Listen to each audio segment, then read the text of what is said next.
Hey there, and welcome back to the Artif official channel, where we explore the latest trends at the intersection of business, tech, and innovation. Today, we're diving into a fascinating shift in the real estate world. As data centers boom, real estate firms are pivoting into energy development to meet the surging demand for power. Let's break it all down. Brendan Wallace has a lot on his mind lately.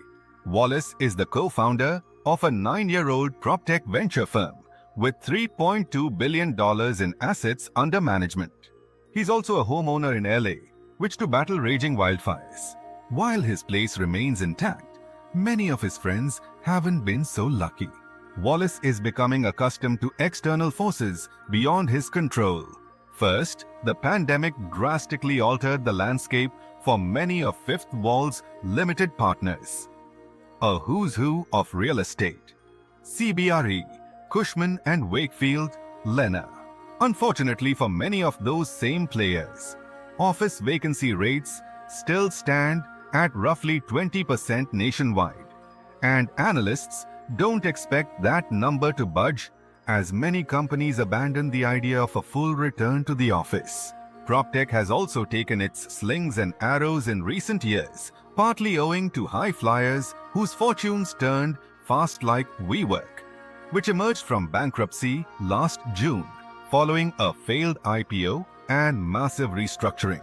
Change typically presents hidden benefits, however, and Wallace believes the industry is poised for a bounce back. As he sees it, there are ballooning opportunities tied to asset resilience, or using tech to help real estate assets withstand damage and disruption.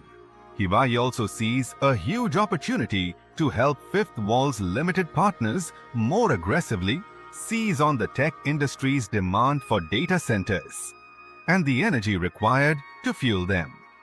We talked with Wallace recently about some of those trends, along with life in LA, during what has felt to so many like the apocalypse. You can listen in on that or read on for excerpts from our conversation, edited lightly for length. You're in LA, how are you doing? It's just tragic what has happened. Everyone on our team is safe. We're in Santa Monica and they had to evacuate our office. This is a crucible moment for Los Angeles. And there's going to be a lot of reflection on the other side of this with the big political and economic questions that California has been grappling with for a long time coming into the fore. That's a positive thing, but right now it's just devastating to see parts of this beautiful, amazing city destroyed. How are you thinking about what comes next? There's going to be a lot of cleanup, a lot of reconstruction that must represent unexpected opportunities. As unseemly as that is to say, I wouldn't say opportunities. I do not think that on the other side of this crisis, people are going to stop wanting to live in Los Angeles. So I remain optimistic that this will be a moment of rebuilding and reimagination for one of America's greatest cities. And I would say we at Fifth Wall are excited to be a part of that. What being a part of that looks like, I don't know yet. A major issue that homeowners and business owners were dealing with is even before the fires, is the flight of insurance providers from the state. We are one of the most active investors in fintech for the residential industry. Fifth Wall invested in, which is a home insurance company that was very active in California. Hippo stopped writing new homeowners insurance nationwide last summer. I mean, a lot of the regulation that was very well intentioned and focused on benefiting consumers has actually had the opposite effect. And it's creating market asymmetries that are exacerbating the very problems we have now, which is a lot of homes being uninsured or people getting their insurance cancelled. So what we are excited about is two things. There are better solutions for consumers that could be developed, and we are interested in potentially investing in them. The other thing that I'd like to see is a streamlining of the amount of bureaucracy that is required to launch insurance companies. Regulations aside, does the math work out? It's hard to understand how startups with different regulations can. California, when these devastating things happen, that make it very hard for insurers to recoup their investments. It's very hard to answer that question without looking at a county-by-county analysis. It's possible that some areas are going to be uninsurable, but it's also possible that some areas are going to be uninsurable that otherwise would be without regulation. And the latter is what I am focused on mitigating. This isn't just a California problem. It might be more acute in California, and the value of homes might be higher in California, but we have to solve this as a nation. Do you think the wildfires might reshape the way real estate is valued in these high-risk areas? That doesn't seem to have happened in, say, Miami. I think it is going to increase prices for a few reasons. There's going to be a lot of new construction in Southern California that's going to drive up the replacement cost for homes. People are still going to want to live in these beautiful parts of the country. You aren't going to see an exodus of people simply because of this. The increase in insurance premiums is also going to lead to less affordability of homes, and that could have downward pressure, meaning houses might cost slightly less because sellers have to factor in the high cost of insurance. The net of it, though, is this is going to increase a lot of home prices throughout Southern California and especially in West Los Angeles. You're an investor in Icon, a 3D printer of modular homes. Do you see a potential opportunity for that company? That it laid off a quarter of its staff just this month before the fires broke out. Icon is a really exciting business. Fifth Wall is a small investor in that company. Our thesis was not so much around wildfire prevention or post-natural disaster rebuilding, but around how do you build homes faster and cheaper and with fewer materials than you do today. What they've built is a way of effectively printing a home, and in the process, massively reducing the waste associated with home construction. One of the crazy stats that most people don't know is that about 5% of all the material in US landfills is material that went to a construction site and then went straight to a landfill. It's a massive problem that drives up cost for the consumer, makes it harder to operate construction companies, and has a massive carbon footprint. The question, I think, is how can you scale that up? Can you make that cost effective?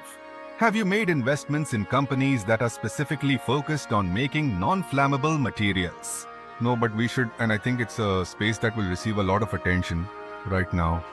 Retrofitting is going to be the big problem.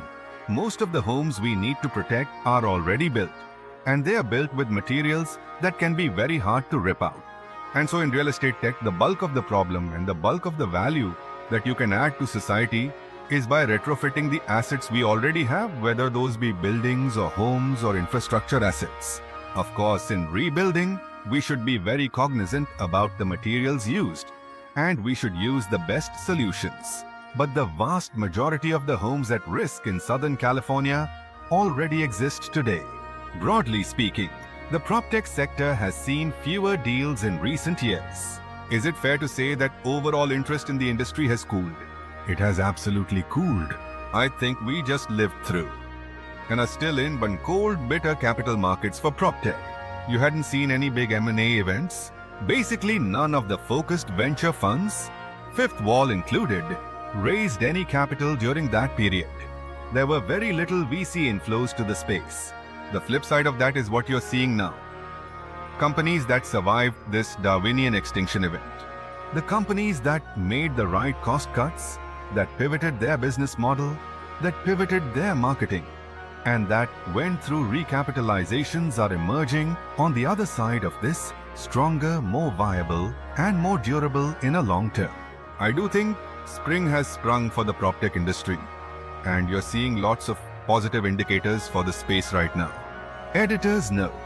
Here, Wallace references the IPO of Service Titan, a Fifth Wall portfolio company that makes software for contractors, and in December, and the recent of another portfolio company, Industrious, to its partial owner, CBRE. What about this existential threat to the office industry, about which we've been hearing for years? Long term, there are questions about the office industry, but alongside that, you're seeing explosive growth in categories that were never even thought of as real estate before. Data centers are absolutely exploding, and some of that explosion is forcing the real estate industry to grapple with big questions, like the AI revolution that has everyone enthralled is absolutely not possible without a massive scale-up of data centers in the US. Yet a massive scale-up of data centers in the US is absolutely not possible without massive production of new energy. Go on. We need racks of servers that can do training and do inference all over the world. And we need lots of them. This is not a surprise or a secret in real estate capital markets. Data centers have probably been for the past 2 years the hottest asset class in the real estate industry. But now there's an associated problem that's emerging, which is that data center is so energy intensive. The local utility will not allow you to plug in that grid.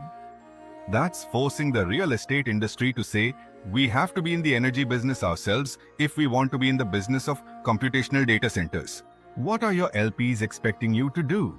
Are you going to be investing in fusion startups now? Fusion is obviously really exciting, but we have a more near-term problem. We need the energy now or next year. Ideally, we do not want those to be fossil fuel-based, dirty energy sources, so that really leads to the renewables that we know are cost viable, which is most obviously solar.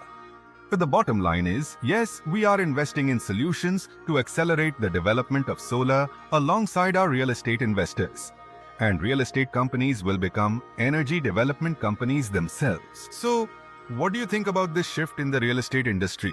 Is this the smart play for the future, or do you see challenges that could slow it down? Let us know your thoughts in the comments below. And don't forget to like this video, subscribe to the channel, and hit that bell icon for more insights on the trends shaping our world. Until next time, stay informed and stay innovative.